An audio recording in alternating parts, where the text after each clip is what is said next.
niliposimama, napenda kutoa wito kwa viongozi wetu, tusifanye utaratibu wa kutoa amri kutoka juu kushuka chini.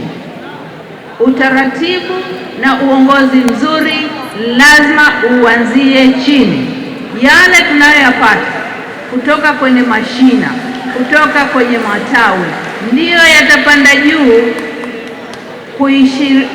kuishamirisha kazi ya Chama cha Mapinduzi. Tusikilize kutoka chini kupanda juu. Tusiwe ni watu wa amri kutoka juu kuteremka chini.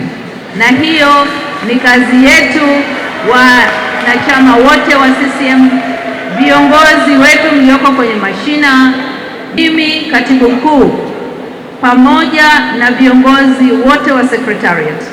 Tutapenda kufahamu kwamba hili linafanyika, na ninamshukuru sana mlezi wa mkoa huu kwa sababu alipita akitoa nasaha zake, akihamasisha namna ambavyo ngazi itoke chini kupanda juu na sio kutoka juu kuteremka chini, kwa sababu sisi amri yetu inatoka chini. CCM oye! CCM oye!